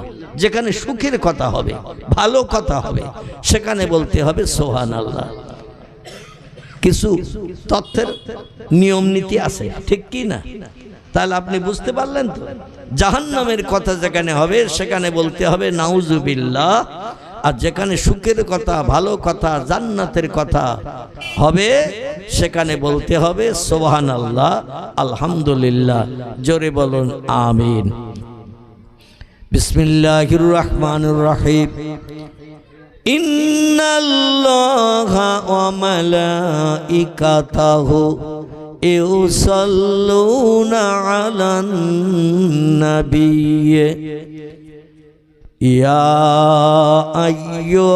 আইয়ুহাল্লাযীনা আমানু সাল্লু আলাইহি ওয়া সাল্লিমু তাসলিমা। আল্লাহুম্মা সাল্লি আলা সাইয়্যিদিনা মাওলানা মুহাম্মদ ওয়া আলা আলি সাইয়্যিদিনা মাওলানা। দরুদ শরীফ পড়লে দুটো লাভ হবে। একটা লাভ শীতকালীন সময় গা গরম হবে, আর 2 নম্বর লাভ পরকালে নবীজির সঙ্গে জান্নাতে সুখ ভোগ করার সুযোগ হবে। আর একটা লাভ আছে, স্বপ্ন যোগে নবীজির সঙ্গে দিদার নসিব হবে। জোরে বলুন একটু সুবহানাল্লাহ। কোনো ব্যক্তি যদি ঘুমের ঘরে স্বপ্ন যোগে নবীর সঙ্গে দিদার হয়, ও লোকটা জান্নাতে যাবে না জাহান্নামে যাবে? রাসূল বলছেন মান রাআনি ফিল মানাম রাআল হক, যে লোকটি স্বপ্ন যোগে একটা বার আমারে দেখার সুযোগ পেল, রাআল হক, সে আমারে সত্য দর্শন করলো। কারণ ইবলিস শয়তান আমার চেহারা ধারণ করে কোনো মানুষকে স্বপ্ন যোগে দেখাতে পারবে না যে আমারে দেখলো সে সত্য দেখলো। আর যে লোকটি একটা বার জীবনে স্বপ্ন যোগে ঘুমের ঘরে আমারে দেখার সুযোগ পেল, অজাবাত লাহু সাফাতি, ওই লোকটিকে জান্নাতে নিয়ে যাওয়ার টোটাল দায়িত্ব আমার কাঁধে চেপিয়ে গেল। জোরে বলুন একটু সুবহান। নবীর সঙ্গে জান্নাতে আমরা কে কে যেতে চাই? একটু কম্বল চাদরের ভিতর থেকে একটু হাত তুলে দেখান তো দেখি। নারায়ে তাকবীর, নারায়ে তাকবীর। হাত নামান। শীতকালে হাত বার করাটা কষ্টের ব্যাপার, ঠিক কি না? কিন্তু এই যে হাত তুললাম আমরা, এখানে আল্লাহর লক্ষ কোটি ফেরেশতারা আমাদের হাতগুলো ফটোগ্রাফ করে নিয়েছে। কারণ ফায়জা কুরিয়াল কোরআন, যেখানে আল্লাহর আসমানে লাউহে মাহফুজের সত্য মিষ্ট মধুর ভাষা কোরআন তেলাওয়াত হয়, সেখানে আল্লাহর আসমানে রহমতের ফেরেশতা লক্ষ লক্ষ কোটি কোটি বর্ষিত হয়। জোরে বলুন সুবহানাল্লাহ। আচ্ছা, আমরা জেনেরে দেখতে পাই? জেন ওরা কিন্তু আমাদের দেখতে পাই। আমরা ফেরেশতাদের দেখতে পাই, ওরা কিন্তু আমাদের দেখতে পাই। আমরা আল্লাহরে দেখতে পাই? একটু কথা বলতে হবে। আমরা আল্লাহরে দেখতে পাই না, কিন্তু আল্লাহ পদে আমাদের দেখতে পাই না, পাই তো নাকি? আল্লাহু আকবার। এই জন্য আল্লাহ রহমতের ফেরেশতা এখানে কোটি কোটি এসে হাজির হয়ে গেছে, যদিও ছোট মজলিস। আর এই যে হাত তুললাম একটু, এই হাতের ফটোগ্রাফটা ফেরেশতারা করে নিয়েছে। তিরমিজি আবু দাউদ শরীফের হাদিস, নবীজি বলছেন এই যে স্বীকৃতি দিলে পয়গম্বরের মহব্বতের দরুদ সম্পর্কে, আল্লাহর পাক কালাম কোরআন সম্পর্কে হাত তুলে যদি কেউ সার্টিফিকেট দেয়, এ হাত তার জাহান্নামের আগুনে পড়বে না, এ হাতটা জান্নাতি হবে। জোরে বলুন একটু সুবহানাল্লাহ। চোখ দিয়ে অবৈধ মেয়ের দিকে তাকিয়েছে, চোখ নাপাক হয়ে গেল। ঠোঁট দিয়ে অবৈধ মেয়ের সঙ্গে কম্বলের ভিতরে শুয়ে পড়ে মোবাইলে অবৈধ প্রেম প্রীতির গল্প করেছে, ঠোঁট নাপাক হয়ে গেল। আমার ভাইরা হাত দিয়ে অবৈধ মেয়ের হাতে পেঁজি ফুরলি পাপড় ফুরলি এমন করে ফুসকা দিয়ে দিয়েছে, হাত নাপাক হয়ে গেল। টেলিফোনে কোনো অবৈধ মেয়ে, অবিবাহিত মেয়ে যদি তেঁতুল তলায় আমরা তলায় আমাকে আপনাকে ডাকে, আর তার ডাকে সাড়া দিতে যদি পায়ে হেঁটে চলে যায়, অবৈধ যুবকের সঙ্গে অবৈধ যুবতীর সঙ্গে দেখা করার জন্য পা নাপাক হয়ে গেল। শরীরের অঙ্গ প্রত্যঙ্গ, হাত নাপাক হলো, ঠোঁট নাপাক হলো কথা বলার জন্য, চোখ নাপাক হয়ে গেল। আল্লাহ বলছেন নাপাক দেহের অঙ্গ প্রত্যঙ্গ আমার জান্নাতে কোনোদিন ঢুকতে পারবে না যতদিন তোমার দেহ পবিত্র বানানো না হবে। আমার জান্নাত হলো পবিত্র জায়গা, এখানে নাপাকির কোনো লেশ মাত্র নাই। টোটাল 8খানা জান্নাতের ভিতরে আল্লাহ পাক একটা পেশাব ঘর রাখে নাই, একটা পায়খানা ঘর নাই, একটা ময়লা ফেলার ডাস্টবিন পর্যন্ত, নোংরা ফেলার জায়গা পর্যন্ত জান্নাতে নাই। টোটাল জান্নাত হলো পবিত্র। জোরে বলুন একটু সুবহানাল্লাহ। আর দুনিয়ার জমিনে 65 বছর বেঁচেছ, 72 বছর বেঁচেছ, 81 বছর বেঁচে আছো তুমি, আর তুমি অবৈধ কাজকর্ম করেছো। ও হাল্লালা হালালাহু ও হারামা হারামাহু, কোরআনে যেগুলো তোমাদের জন্য বৈধ ঘোষণা করেছে সেগুলো পরিত্যাগ করেছ। ও হারামা হারামাহু, কোরআনে যে কাজগুলো নিষিদ্ধকরণ করেছে সেগুলো ভালো মনে করে আমল করেছো, জীবনে প্রতিফলিত করেছো। সিনেমা দেখতে গেছো, যাত্রা দেখতে গেছো, ভিডিওয়ে গেছো, অবৈধ মেয়েদের নিয়ে পিকনিক স্পটে গার্ডেনে যে বাদাম ভাজা গালে তুলে তুলে মাঝে মধ্যে খাইয়েছো, ফুচকা গালে তুলে দিয়ে দিয়েছো। আমাদের এই পার্শ্ববর্তী এলাকায় আবার একটা জায়গা তৈরি হয়ে গেছে, নাম তার ঘোরবাড়ি। কি বাড়ি নাম শুনেছেন তো নাকি?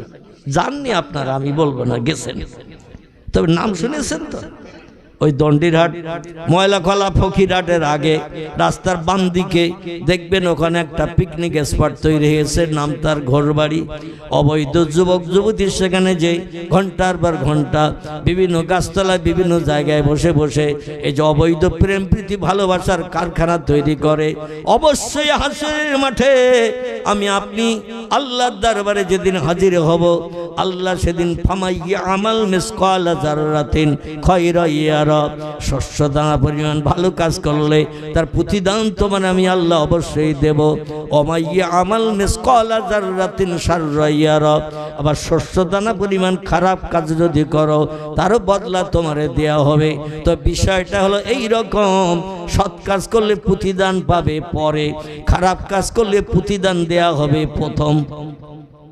বোঝা গেল তো?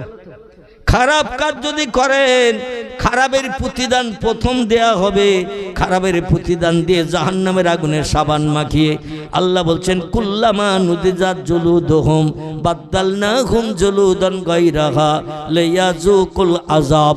জোরে বলুন একটু আল্লাহু আকবার। আচ্ছা, এই যে কোরআন হাদিসের আলোচনা করছি আপনাদের ভালো লাগতেছে না? শুধু কেচ্ছা কাহিনীর দিকে যাব?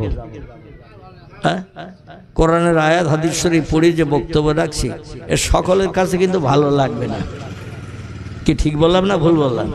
তবে কোরআন হাদিসের আলোচনা যদি করা না হয়, শুধু কেচ্ছা কাহিনী বলা হলে ও মজলিস আল্লাহর রহমত আসবে না, আল্লাহর রহমত বর্ষিত হবে না। কারণ এই শুধু কেচ্ছা কাহিনীর আলোচনা করলে মজলিসটা হবে শুকনো মজলিস। কি মজলিস? শুকনো মজলিস, রসকস কিছুই পাওয়া যাবে না। এই জন্য কোরআন পড়তে হবে, নবীজির জবানে হাদিস পড়তে হবে, তার মানে মতলব জনগণকে বলতে হবে।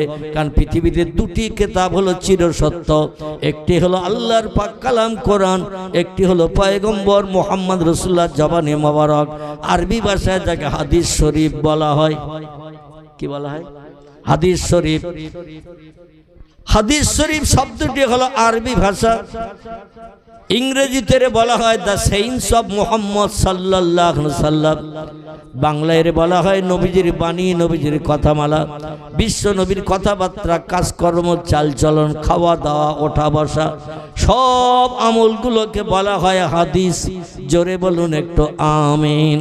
নবীজির জীবনের আদর্শের গল্প গুজব, কথাবার্তা যা কিছু নবী বলেছেন করেছেন, সাহাবায়ে কেরাম সব মেমোরিতে জমা করেছেন। পরবর্তীতে যারা কিতাব লিখেছেন তাদের কাছে বর্ণনা করেছেন, সেগুলো আমাদের কাছে হাদিস হিসাবে বিবেচিত। কারবা নাম বুখারী শরীফ, কারবা নাম মুসলিম শরীফ, কারবা নাম তিরমিজি, কারবা নাম আবু দাউদ, কারবা নাম ইবনে মাজাহ, কারবা নাম নাসাই, কারবা নাম দারমি, কারবা নাম দারকুতনি, কারবা নাম বাইহাকি, কারবা নাম তিবরানি, কারবা নাম মুয়াত্তা মালিক, কারবা নাম মিশকাতুল মাসাবি, কারবা নাম ইবনে হাব্বান, কারবা নাম আল হাকিম, কারবা নাম আল মুস্তাদরাক, কারবা নাম তারগিব, কারবা নাম আল হাসান। এগুলো সব সহিহ হাদিসের কিতাবের নাম। ভরা আছে পয়গম্বরের জবানে, কিছু কম বেশি 3.5 লক্ষের মতো। কতটা বললাম? 3.5 লক্ষের মতো জবানি লেখকেরা কেতাবে লিপিবদ্ধ করে রেখেছেন। শরীয়তের ফতোয়ার কেতাবে লেখক একমত হয়ে লিখেছেন, নবীজির জবানি কিয়ামত পর্যন্ত একটা মিথ্যা কেউ বানাতে পারবে না। আর আল্লাহর পাক কালাম কোরআনের একটা তথ্য মিথ্যা কেউ বানাতে পারবে বলে মনে হয়। আল্লাহ কোরআনের শুরুতে ইন্ট্রোডাকশন, সূচনা, ভূমিকাতেই জানিয়ে দিয়ে প্রথম আমাদের মগজ সাফ করে দিয়েছেন। কোরআন পড়ার আগে, কোরআন তেলাওয়াতের আগে, কোরআনের জ্ঞান অর্জনের আগে আল্লাহ প্রথম শব্দটা ব্যবহার করেছেন আলিফ লাম মিম যালিকাল কিতাবু লা রাইবা ফি হুদাল লিল মুত্তাকিন। জোরে বলুন একটু আল্লাহু আকবার। আল্লাহ বলেন ওই কিতাব, জালিকাল কিতাব, ওই কিতাব যেটি পৃথিবীতে পাঠানোর আগে আমি আল্লাহ পাক আরশ কুরসির উপরে লাউহে মাহফুজ বলে একটি জায়গা, সেখানে সংরক্ষণ করে রেখেছিলাম। আদম নবীর জামানা পৃথিবীতে যখন চলল 950 মতান্তরে 1000 বছর। কতদিন বললাম? আদম 3500, 950 থেকে 1000 বছর। কোন বর্ণনাকারী বলেছেন আদম নবী 950 বছর বেঁচে ছিল। আবার কোন বর্ণনাকারীদের মতে আদম নবী 1000 বছর হায়াত পেয়েছিল। আমরা তা 10 ভাগের 1 ভাগও পাচ্ছি বলে মনে হয়। এই বাচ্চারা কারা তোমরা ওখানে হাঁকা চিল্লা করছো? একটু কথা বন্ধ করো বাপ, কথা বলো না। এই আদম নবী 1000 বছর পৃথিবীতে হায়াতে বেঁচে থাকতে আল্লাহ লাউহে মাহফুজ থেকে এই সেরা আসমানি কিতাব, পৃথিবীতে কিতাব এসেছে মোট 104টি। কটি? 104টি কিতাব আল্লাহ মানুষকে মানুষ বানানোর জন্য, সুপথ দেখানোর জন্য, অপরাধমূলক কাজগুলো পরিত্যাগ করার জন্য, ভালো মন্দ যাচাই করার জন্য 104খানি কিতাব আল্লাহ পৃথিবীতে নবীদের মাধ্যম দিয়ে তাদের উম্মতদের কাছে পাঠিয়ে দিয়েছেন। 100 কিতাব হলো চটি কিতাব, আর 4খানা কিতাব হলো মোটা কিতাব। বুঝতে অসুবিধা হচ্ছে না তো? অসুবিধা হলে আমারে বলবেন। 100 কিতাব হলো হালকা চটি কিতাব, নবীদের কাছে আল্লাহ পাঠিয়েছেন তাদের উম্মতদের সুপথ দেখানোর জন্য, ভালো মন্দ যাচাই করার জন্য, কোনটা ন্যায় কোনটা অন্যায়, কোনটা হক কোনটা না হক, কোনটা সত্য কোনটা মিথ্যা, এগুলো যাচাই করে দুনিয়ায় চলার জন্য আল্লাহ পাক কিতাব পাঠিয়েছেন মোট 104টি। 100 খানা হলো চটি কিতাব, হালকা কিতাব, আর 4খানা হলো মোটা কিতাব। এই রকম মোটা কিতাব, একটির নাম তৌরিত, একটির নাম জব্বুর, একটির নাম ইনজিল, শেষ কিতাব যেটি এসেছেন নাম হলো তার আল কোরআন। জোরে বলুন একটু সুবহানাল্লাহ। আমার ভাইরা, এই কোরআন আল্লাহ পাক সব কিতাব বানানোর আগে কোরআন প্রথম বানিয়ে রেখেছিলেন লাউহে মাহফুজে। কিন্তু কোন নবীর উম্মতের কল্যাণের জন্য, উপকারের জন্য লাউহে মাহফুজ থেকে আল্লাহ কোরআন পৃথিবীতে পাঠান নাই।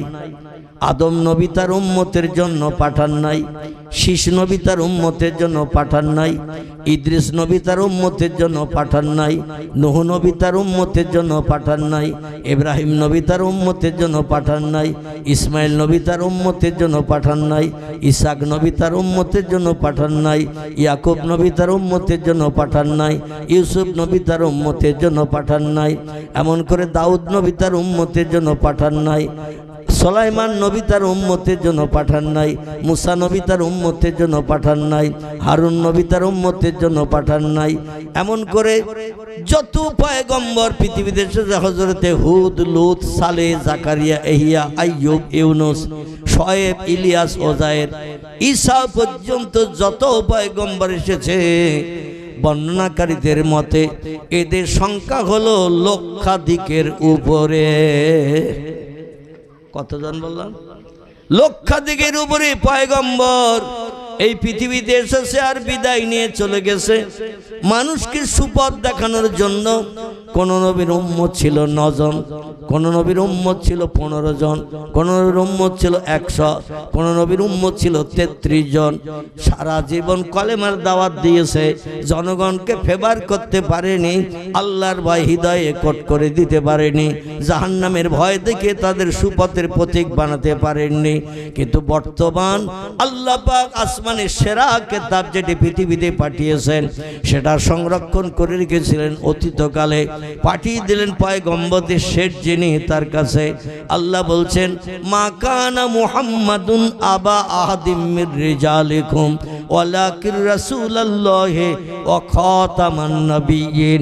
ও বিশ্ববাসী, তোমরা শোনো, আমার নবী মুহাম্মদ সাল্লাল্লাহু আলাইহি ওয়াসাল্লাম ব্যক্তিগত কারো বাপ, চাচা, দাদা আর ভাই হয়ে পৃথিবীতে জন্মগ্রহণ করেন নাই। আমার নবী কারো ভাই না, বাপ না, চাচা না, দাদা না। আমার নবী হলেন ওয়ালাকির রাসূলুল্লাহ, বরং আমি তাকে রসুল করে, প্রফেট করে, মেসেঞ্জার করে, পথ প্রদর্শক, বার্তাবাহক, শান্তির অগ্রদূত করে আমি পৃথিবীতে পাঠিয়েছি, যাতে তার মাধ্যম দিয়ে তার টোটাল উম্মত জান্নাত হালাল বানাতে পারে। এই জন্য আসমানি সেরা কিতাব আমি মুহাম্মদ রাসূলুল্লাহর জন্য সংরক্ষণ করে রেখেছিলাম লৌহে মাহফুজে। নবী যখন ধরার পক্ষে আগমন করলো মক্কা মুকাররমার কাবা শরীফের পূর্ব দিকে আবু কুবাইস পাহাড়ের পাদদেশে, আবু কুবাইস পাহাড়ের একেবারে সমতল জায়গার একটুখানি উঁচু জায়গা, বর্তমান দেখলে বোঝা যায়, তবে জায়গাটা এখন কাটাকুটি করে সৌদি সরকার পাথর সেট করে দিয়েছেন। সে যুগে যা ছিল সমতল জায়গা থেকে আমার মনে হয় কোমর সমান টমান উঁচু হবে, খুব বেশি কাটাকুটি সৌদি সরকার করেনি, কারণ নবীর পদচিহ্নের স্মৃতিগুলো সৌদি সরকার নষ্ট করতে চায়নি। এই জন্য একটু সমান করে উঁচু ঢিবিগুলো সমান করে সেখানে পাথরের প্লেট লাগিয়ে দিয়েছেন।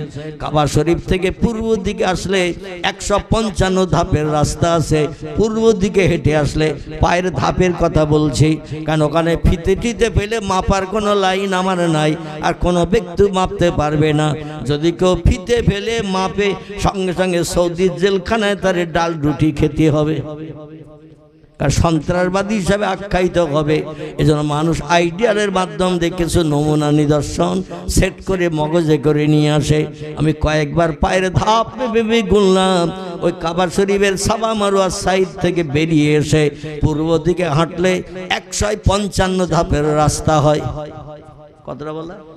155 ধাপের রাস্তা। পূর্ব দিকে হেঁটে আসলে একটা সাদা পাথরের চাতোয়াল এখন দেখতে পাওয়া যায়, পূর্ব ছিল ধুলাবালি পাথরের কুচি। সৌদি সরকার এই চাতোয়ালটা ইতালিয়ান শ্বেত পাথরও লাগিয়ে দিয়েছেন। কাবা শরীফের চাতোয়ালটাই গেলেও দেখতে পাওয়া যায় ইতালিয়ান শ্বেত পাথর, সাদা পাথরের চাতোয়াল। এ পাথরের গুণ হলো সূর্য যত দুপুরবেলা রৌদ্র দেয়, এ পাথর তত বরফের মতো ঠান্ডা হয়। একটু জোরে বলা যাবে না আমার ভাইরা? কাবা শরীফের চাতোয়ালের ভিতরে যে পাথর, পূর্ব দিকে সাবা মারওয়া সাইড এরিয়া থেকে বেরিয়ে এসে পূর্ব দিকে আসলে ওই একই চাতলের পাথর, ইতালিয়ান শ্বেত পাথর, দামি পাথর। 1 ফুট কত টাকা আমি জানি না, বলতে পারবো না। তো ওই পাথরের গুণ হলো সূর্য যত রৌদ্র দেবে পাথর তত ঠান্ডা মার্কা হবে। মানুষ তার দুপুর রৌদ্র পাথরে বসে থাকে, ওদের কোনো কষ্ট অনুভব হয় না। এই সাদা পাথরের চাতলের বাইরে দিয়ে একটা লোহার ব্যারিকেড করা রয়েছে, লোহার ব্যারিকেড, মোটা মোটা লোহার গড়া দিয়ে বেড়া দেওয়া আছে। বেড়া যে পাঁচিল বলা হয়। যেমন আমাদের বেড়া চাপার রাজা ছিল রাজা চন্দ্রকেতু, নাম শুনে থাকবেন আপনারা।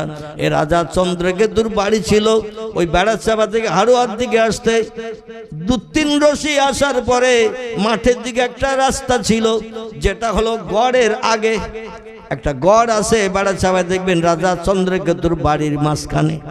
ঠিক এইভাবে গড় পশ্চিম থেকে পূর্ব, আবার দক্ষিণ থেকে উত্তরের দিকে বেশ একটা গড় আছে। মাঝ পজিশনে ছিল রাজা চন্দ্রকেতুর বিশাল রাজবাড়ি, যিনি দেবালয়ের রাজা ছিলেন।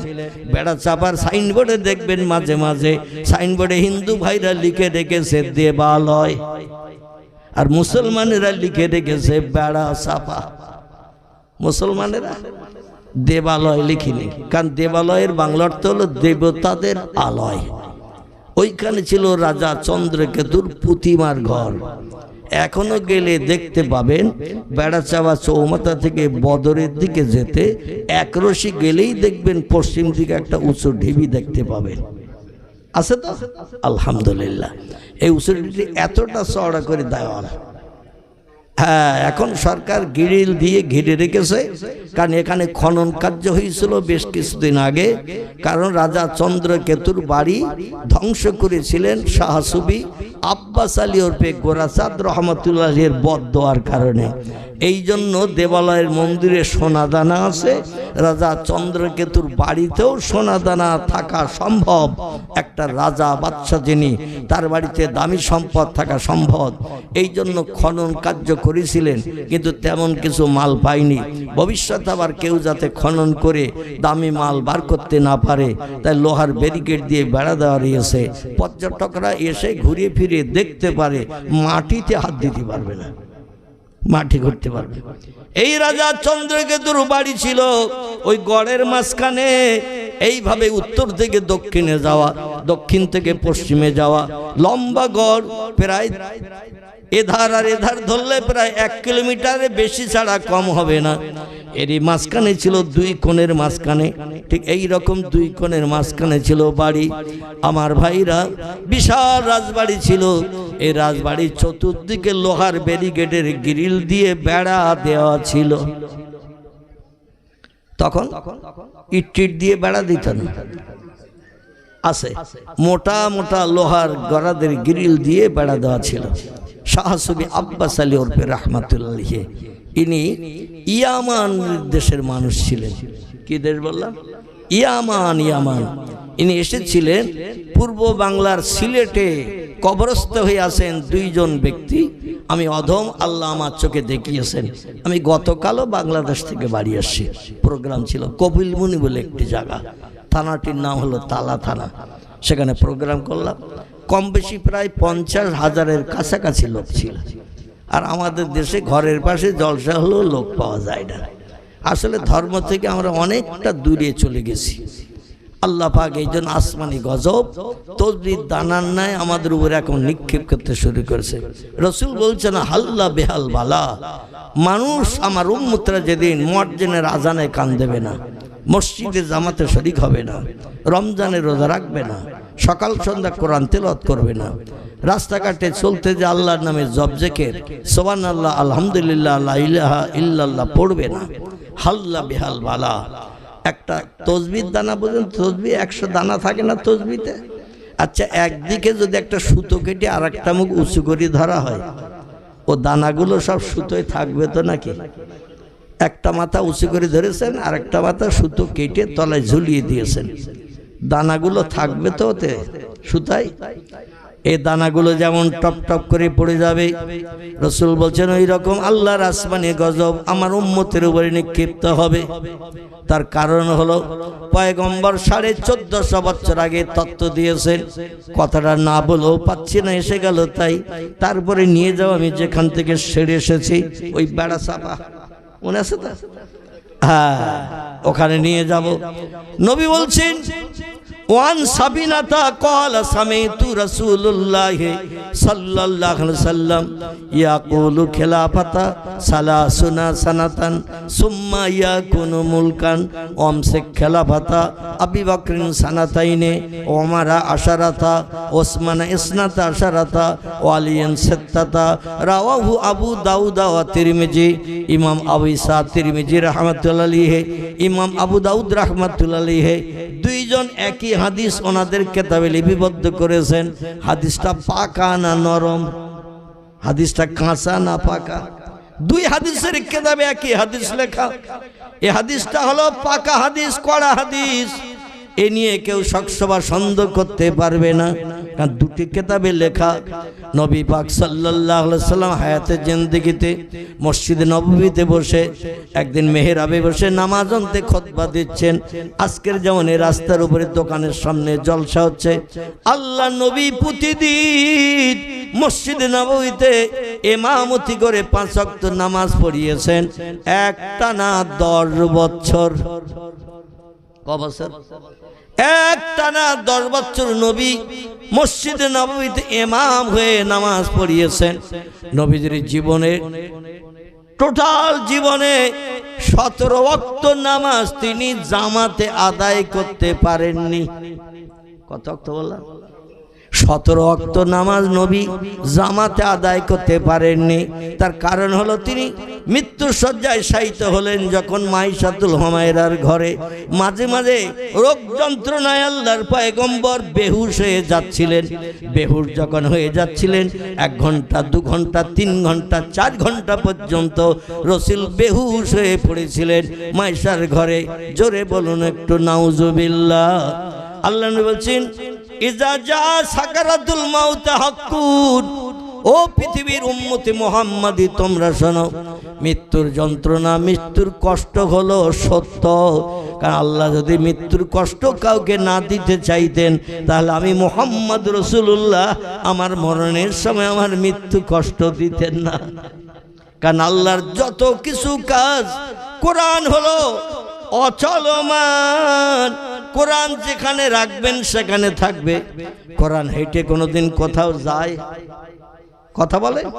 কোরআন হেঁটে কোনোদিন কোথাও যায় না। নিজের উদ্দেশ্য পূরণের জন্য কোথাও অবস্থান করে আরেক জায়গায় অবস্থান করে। কোরআন যেখানে রাখা সেখানে থাকে। কোরআন হলো অচলমান, চলমান কোরআন হলো আল্লাহর পয়গম্বর মুহাম্মাদুর রাসূলুল্লাহ। চিল্লায় বলুন একটু সুবহানাল্লাহ। কোরআন হলো অচলমান, যেখানে রাখবেন সেখানে থাকবে। আর চলমান কোরআনের নাম হলো মুহাম্মাদুর রাসূলুল্লাহ। মাইশাকে একদিন জিজ্ঞাসাবাদ করলো, এই ইয়ামানের দেশ থেকে কিছু মানুষ এসে যে ইয়ামানের কথা বলতে যে এখানে চলে এসেছে। আমার ভাইরা, ওই ইয়ামানের মানুষেরা পয়গম্বর মুহাম্মদ রাসূলকে দেখতে আসলো ইয়ামান থেকে মদিনায়। টুক করে তথ্যটা দিয়ে নেই, তারপরে যেখানে ছেড়ে এসেছে সেখানে চলে যাবো ইনশাল্লাহ। এসে বলছেন আইনা মুহাম্মদ রাসূলুল্লাহ, আইনা মুহাম্মদ ইবনে আব্দুল্লাহ। মক্কার অধিবাসী আব্দুল্লাহর বেটা মুহাম্মদ এই মদিনায় কোথায় আছে? ও মদিনা রাস্তার মানুষেরা, বাজারের মানুষেরা, আমাদের একটু বলে দাও, পরিচয় দাও। আমরা মুহাম্মদের সঙ্গে সাক্ষাৎ করতে ইয়ামান দেশ থেকে এসেছি। তারা বলল, দুর্ভাগ্য তোমাদের, আল্লাহর নবী আজ 6 দিন ইন্তেকাল করেছেন।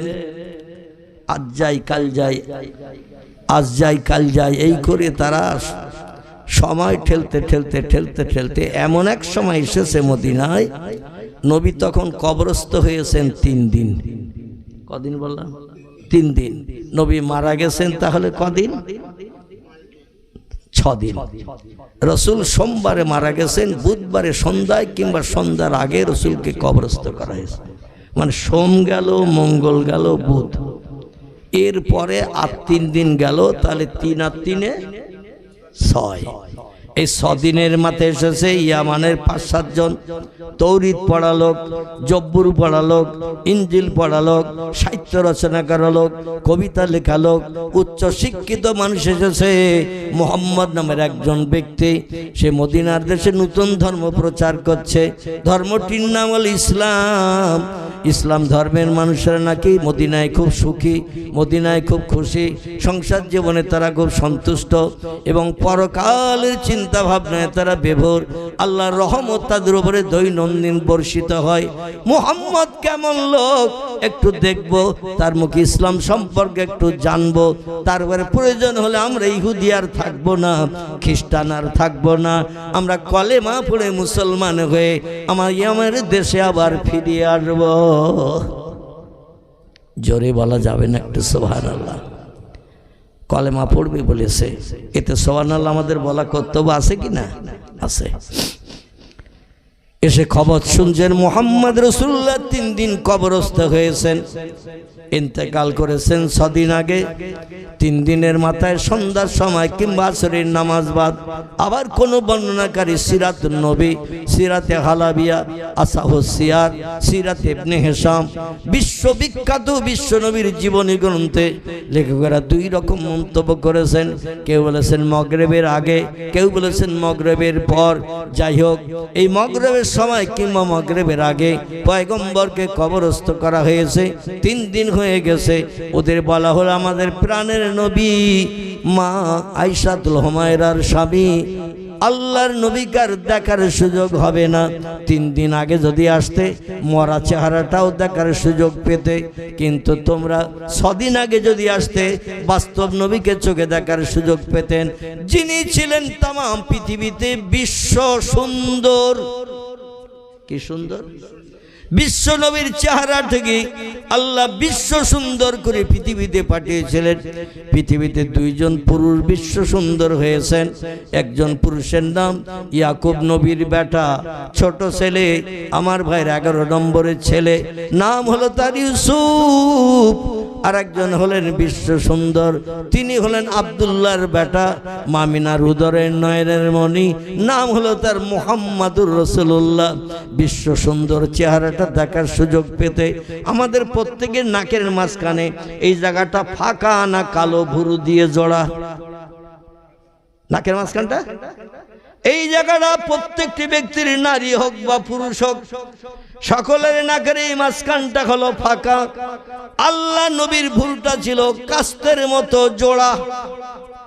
কাস্তে দেখেছেন তো, যেমন বেঁকিয়ে ঘোরানো মাথা থেকে মাথা। রাসূলের ভুরুটা ছিল কাস্তের মতো পুরো জোড়া, দেখতে খুব সুন্দর দেখাতো।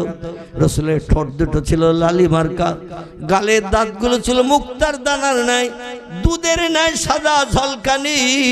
জোরে বলুন একটু সুবহানাল্লাহ। বিশ্বনবীর আঙুলগুলো একটু লম্বা লম্বা কাটিমে ছিল, নাকটা ছিল একটু লম্বা মার্কা। বিশ্বনবীর ফেস কাটিমটা এত সুন্দর ব্যক্তিত্ব ছিল, চোখ দুটি ছিল হরিণের চোখের মতো পটল চোরা। মানুষ একটাবার দেখলে আর নজর ফিরাতে পারত না। প্রিয় নবীর একজন খাদেম গোলাম, নাম হলো তার হযরতে আনাস রাদিয়াল্লাহু আনহু। কি নাম বললাম? বিশ্ব নবীর বাড়ি 12 বছর যিনি খাদেমের কাজ করেছেন, নবীর বাড়ির কাজকর্মগুলো সেরে দিয়েছেন, করে দিয়েছেন। বৃদ্ধ বয়সে বার্ধক্যকালে এই আনাস বলছেন, আল্লাহি লা শাক্কা ফীহি, আমি সেই খোদার কসম খেয়ে বলি, একদিন পয়গম্বর রাতের বেলা আমারে ডাকলেন, আনাস রে একটু আমার কাছে এসো, একটু কোনো এক জায়গায় আমার যেতে হবে রাতের বেলা, এই জন্য পাহাড়ি এলাকা, তাই তোমার সাথে করে নিয়ে যেতে চাইছি, যাতে কোনো সমস্যা দেখা দিলে 2 জন যুক্তি বুদ্ধি করে সমস্যার সমাধান করব। আনাস বলছেন, আমার কলিজা আনন্দে ভরে গেল, আর নবীজির সঙ্গে হয়ে আমি রাতের বেলা কোন এক জায়গায় যেতে পারছি, এটা আমার জন্য সৌভাগ্য। জোরে বলুন একটু সুবহানাল্লাহ। আনাস বলছেন, মসজিদে নববী ছিল নবীজির মদিনায় ঘর। বিশ্ব নবীর ঘর ছিল মসজিদে নববীর দক্ষিণ পূর্ব কোণে আল্লাহর পয়গম্বরের থাকার ঘর ছিল।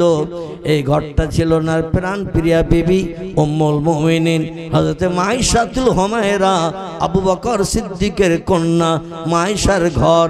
আল্লাহ নবী সেই ঘরে মসজিদের ভিতরে রাতের বেলা তিনি বিশ্রাম করতেন। এছাড়াও আরো 8 জন নারীর সঙ্গে বিশ্ব নবীর প্রণয় ছিল মদিনার দেশে। তবে তাদের ঘরগুলো মসজিদ নববী থেকে 2-4 রশি দূরে দূরে বানানো ছিল।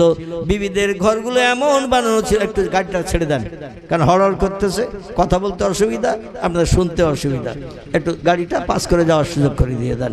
একটু দরুদ শরীফ পড়ে নেন। আল্লাহুম্মা সাল্লি আলা মাওলানা মুহাম্মদ ওয়া আলা আলি সাইয়্যিদিনা মাওলানা। কাজ করিতে গেলেন নবী, কাজ করিতে গেলেন নবী, মা খাদিজার বাসায়।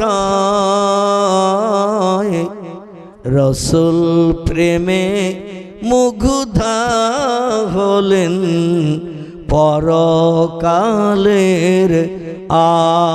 আশায়। আল্লাহুম্মা সাল্লি আলা সাইয়্যিদিনা মাওলানা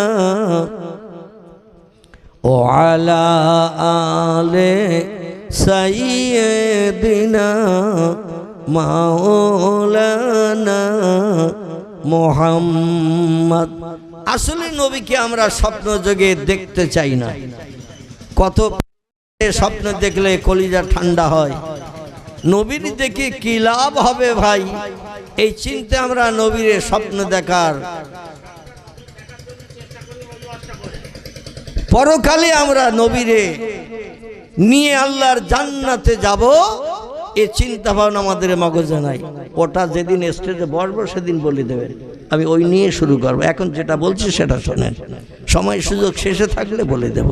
আর নইলে আমার ক্যাসেট শুনবে, ক্যাসেটে সাপের গল্প, ঈসা নবী জমানার সাপ নবীরে গাড়ে সুরের গুহায় পায়ে কামড় দিয়েছিল আবু বকরে, ও গল্প শুনতে পাবেন। আমার ক্যাসেট ফলো করবেন, মোবাইলে শত শত ক্যাসেট আমার আছে। এই দেখছি না কতটা এসেছে, দেখতেছেন তো? অন্য বক্তা আসলে এতটা এইসব কাটি আসে না।